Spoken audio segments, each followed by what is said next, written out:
اللہ کی وحدانیت، ایک ہونا بیان کرو، اس کی توحید بیان کرو، اور اس کے تعلق سے آپ آگے فرما رہے ہیں اس کی جو ہے بڑائی، اس کی تکبیر بیان کرو اور اس کی حمد بیان کرو. ٹھیک ہے.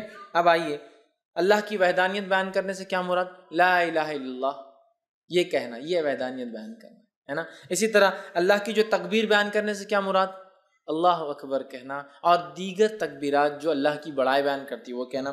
اسی طرح جو اللہ کی حمد بیان کرنے سے کیا مراد؟ اس کی تعریف بیان کرنا، ہر چیز کے اوپر اس کی پاکی اور اس کی تعریف بیان کرنا، یہ اس سے مراد ہے. اور پہلے ذی الحجہ سے لے کر 10 ذی الحجہ تک جو تکبیرات کہتے ہیں ان تکبیرات کو مطلق کہا جاتا ہے، یاد رکھیے. تو پہلے ذی الحجہ سے لے کر 9 ذی الحجہ تک جو تکبیرات انسان بیان کرتا ہے اسے تکبیر مطلق کہتے ہیں، مطلب وہ تکبیریں جو مطلق ہیں. اور 10 ذی الحجہ سے لے کر 13 جو تکبیر بیان کرتی ہے اس کو کہتے ہیں تکبیر مقید، وہ قید ہوتی ہے، کسی عمل کے ماتحت چلتی ہے، یاد رکھیے. تو یہ تکبیرات ہیں. اب کیا تکبیرات بیان کریں؟ تو آئیے کچھ چند تکبیرات جو ثابت ہے وہ آپ کے سامنے رکھ رہا ہوں جو ہم بیان کر سکتے ہیں. پہلی روایت مصنف ابن ابی شیبہ کی ہے، اس کے اندر آتا ہے کہ آپ جو تکبیر بیان کر رہے ہیں بڑائی وہ ہے اللہ اکبر اللہ اکبر اللہ اکبر لا الہ الا اللہ واللہ اکبر وللہ الحمد. یہ سب سے کامن ہے جو ہم لوگ عموماً کرتے ہیں. اللہ اکبر اللہ اکبر اللہ اکبر 3 بار ہے. لا الہ الا اللہ نہیں کوئی معبود سوا اللہ، اللہ بڑا ہے اللہ بڑا ہے اللہ بڑا ہے، نہیں ہے کوئی معبود سوا اللہ کے، واللہ اکبر اور اللہ بڑا ہے، وللہ الحمد اور ساری تعریف اللہ کے لیے. تکبیر اور اللہ کی حمد دونوں ایک ساتھ آ گئی. یہ سب سے مشہور اور معروف ہے، یہ آپ پڑھ سکتے ہیں. دوسرا جو پڑھ سکتے ہیں جو ثابت ہے وہ یہ ہے الفاظ اللہ اکبر کبیرہ.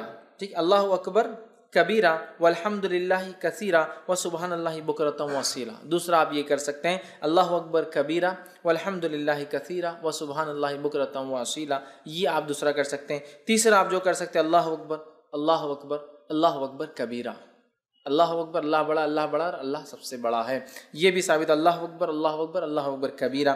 ٹھیک ہے. اس کے علاوہ جو ثابت ہے فتح الباری میں جو روایت آتی ہے اس میں یہ ہے اللہ اکبر اللہ اکبر کبیرہ اللہ اکبر، یہ الفاظ بھی جو ہے آپ ادا کر سکتے ہیں. اس کے علاوہ ایک اور جو الفاظ ثابت ہے وہ یہ ہے سبحان اللہ والحمد للہ لا الہ الا اللہ واللہ اکبر اللہ اکبر وللہ الحمد. یہ تمام تسبیحات آپ کثرت سے ان ایام میں پہلے سے لے کر 13 تک کثرت سے بیان کر سکتے ہیں. صحابہ کا ان ایام میں کیا معمول تھا جو میں نے رکھا تھا نا کہ تکبیرات آپ نہیں پڑھتے، وجوہات شرم آتی فلاں، صحابہ کا کیا معمول تھا. آئیے امام بخاری نقل کرتے ہیں کہ عبداللہ ابن عمر رضی اللہ عنہما اور ابو ہریرہ رضی اللہ عنہ یہ دونوں صحابی جو ہے ان 10 دنوں کے اندر بازار کی طرف جاتے اور بازار میں جاتے اور اتنے زور سے تکبیر کہتے ہیں کہ لوگ بھی ان کی تکبیرات کو سن کر وہ بھی تکبیر کہتے ہیں. اب اگر ہمارے دور میں کوئی تکبیر بولتا گیا تو وہ ایک تو پاگل ڈکلیئر ہو جائیں گا، ایکسٹرا آرڈنری، حد سے زیادہ کہیں کو دکھاوا کر رہے بھیا تم، یہ کرنا والی چیز ہے. اگر یہ دکھاوا ہوتی تو صحابی کبھی نہیں کرتے تھے. یہ کرنے والے اعمال تو یا تو وہ ہو جائیں گا یا تو پھر اللہ کا ولی ڈکلیئر ہو کے عام لوگوں سے بڑا ہو جائے گا، اللہ کا ولی بھائی ہم نہیں کر سکتے، نیکسٹ آگے یہ ہو جائیں گا معاملہ. صحابہ نکلتے تھے اور اتنی زور سے بولتے تھے کہ سننے والے غفلت میں ہیں، بازار میں لوگ مارکیٹ میں بھول گئے ارے یاد آ گیا ذو الحجہ چالو ہے اور اس کے اپن نہیں بولو تکبیرات بیان، تو اتنی زور سے بیان کرتے ہیں کہ لوگ ان کی تکبیرات سن کر تکبیر بیان کرتے ہیں. عبداللہ بن عمر رضی اللہ عنہ کے تعلق سے آتا کہ مینا میں اپنے خیمے میں، مطلب حج کے لیے جاتے، مینا میں اپنے خیمے میں اتنی زور سے تکبیر بولتے کہ آواز مسجد میں چلی جاتی تو مسجد والے تکبیر بولتے، مسجد والے تکبیر بولتے تو آواز بازار میں چلی جاتی تو بازار والے تکبیر بولتے. اور چنانچہ روایت میں آتا ہے کہ مینا تکبیرات سے گونج اٹھتا تھا، بخاری کی روایت ہے. مطلب وہ یہاں بولتے تو مسجد والے سن لیتے، مسجد والے بولتے تو بازار والے سن لیتے، بازار والے بولتے تو اتنی زور سے آواز ہوتی کہ پورا مینا آواز سے گونجتا تھا لوگوں کی تکبیرات لوگ بیان کرے. جیسے حج میں ہوتا ہے نا، تو یہ حج میں تو کرنا ہی ہے، بازار میں بھی کرتے تھے. مطلب یہ حج کو نہیں کہتے شروعات میں، بازار میں بھی کرتے چلتے پھرتے. تو ہمیں خوب تکبیرات اس مہینے میں بالخصوص 1 سے لے کر 10 اور 10 سے لے کر 13 تک بیان کرنا ہے. تو اسے پتہ چلا کہ ہمیں چلتے پھرتے اٹھتے بیٹھتے میں تکبیرات باواز بلند زور سے بیان کرنا ہے. اور عورتیں چونکہ وہ زور سے نہیں کر سکتی تو وہ پست آواز میں ہلکی آواز میں اپنے گھروں میں کریں گی. ہاں اگر گھر میں غیر محرم کے سننے کے ڈر نہ ہو تو عورتیں بھی بلند آواز میں تکبیرات پڑھیں گی. سمجھ لیجیے گھر میں صرف محرم ہے، بھائی ہے، والد ہے، بچے ہے، سگے بھانجے بھتیجے محرمات، تو عورت تیز بول سکتی ہے. لیکن ڈر ہو کہ غیر محرم سنیں گے تو پھر پست آواز میں بولیں گی، لیکن عورت بھی بولیں گی. اور میں تو کہتا ہوں عورت ہی پہلے بولے تو پھر بچے بھی بولیں گے، بچے تو ماں سے ہی سیکھیں گے نا، بہرحال تو عورت بھی بول سکتی ہے، ٹھیک ہے۔ اسی طرح جو ہے تکبیرات کے علاوہ ان ایام میں ہمیں کیا کرنا ہے، تو ان ایام میں ہمیں روزے رکھنا ہے۔ کون سے؟ عشرہ ذوالحجہ، پہلے ذوالحجہ کے پہلے عشرے کی بات چل رہی ہے ہماری، اس میں کیا کرنا ہے؟ تکبیرات کے علاوہ روزے رکھنا ہے۔ نبی اکرم صلی اللہ علیہ وسلم کے تعلق سے آتا ہے، صحیح مسلم کی روایت ہے، مجھے اللہ تعالیٰ سے امید ہے کہ اس دن کا روزہ 9 ذوالحجہ، ایک سال پچھلے اور ایک سال اگلے گناہ کا کفارہ بنے گا، تو 9 ذوالحجہ کو تو رکھنا ہے، یہ غیر حاجی کے لیے، حاجی نہیں رکھیں گا۔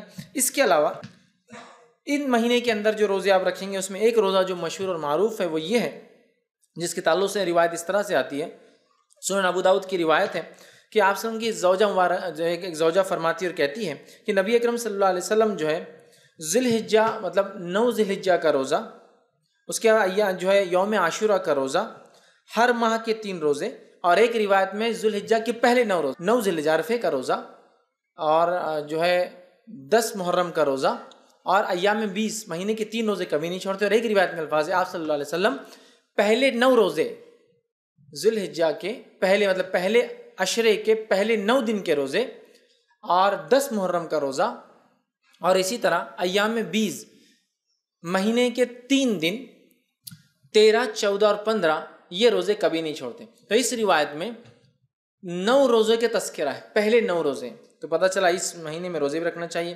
مسند احمد کی روایت ہے، آپ نے فرمایا کہ تعلق سے آتا ہے، فرمایا آپ صلی اللہ علیہ وسلم کبھی 4 کام نہیں چھوڑتے، عاشورے کا روزہ، عشرہ ذوالحجہ کے 9 روزے مطلب پہلے عشرے کے 9 جو ہے دن کے جو ہے فاسٹنگ روزے، اور مہینے کے 3 روزے آپ صلی اللہ علیہ وسلم، اور فجر کی 2 سنتیں، 4 عمل کبھی نہیں چھوڑتے۔ اس میں بھی کیا آ گیا؟ 9 روزے آپ صلی اللہ علیہ وسلم کبھی نہیں چھوڑتے تھے، تو عشرہ ذوالحجہ میں روزہ بھی رکھیے، تکبیرات، روزہ 9 روزے رکھ سکتے ہیں، 9 نہ بھی ہو پائے تو کم از کم ایک تو ضرور رکھیے، عرفے کے دن کا روزہ، ٹھیک ہے، یہ بھی جو ہے اس میں عمل کرنا ہے۔ اس کے علاوہ چونکہ اس مہینے میں کیے گئے سارے اعمال افضل ہے، لہٰذا نفل نماز کا خوب اہتمام کرے۔ نفل نماز کے فائدے جو آتے ہیں صحیح مسلم کی روایت میں اس طرح سے آتے ہیں، اللہ تعالیٰ کے لیے اپنے سجدوں کو لازم کر لو، بے شک جب بندہ سجدہ کرتا ہے تو اللہ سبحانہ تعالیٰ کہ اللہ جو ہے سجدے کے ذریعے اپنی طرف تیرا ایک درجہ بلند کرتا ہے، اور اس سجدے کے ذریعے تیرا ایک گناہ مٹا دیتا ہے، اور یہ سال کے ہر وقت ہو سکتا ہے۔ تو لہٰذا یہ نفل نماز کے فضائل ہے، تو خوب ان مہینوں میں کیا کریں ہم زیادہ سے زیادہ، پہلے تو 9 روزے رکھنے کی کوشش کریں، کچھ نہ تو ایک نفل نمازوں میں اہتمام، فرض تو بہرحال کرنا ہی ہے، اس میں کوئی شک ہی نہیں ہے، نفل نمازوں کا کثرت سے اہتمام، اسی طرح تلاوت قرآن کا کثرت سے اہتمام، اس لیے کہ ہر حرف پہ 10 نیکی ہے، اور اس سے زیادہ کیا بہتر ہو سکتا ہے کہ ہم ذی الحجہ کے پہلے عشرے میں یہ عمل کریں جو سب سے زیادہ افضل عمل ہے، تو آپ وہ کیجئے۔ صدقہ دینا، اس لیے کہ صدقہ ایک بڑا افضل عمل ہے، صدقہ بھی دیجئے، اس لیے کہ اس 10 دن میں کیے گئے عمل سب سے افضل ہے، لہٰذا خوب جو ہے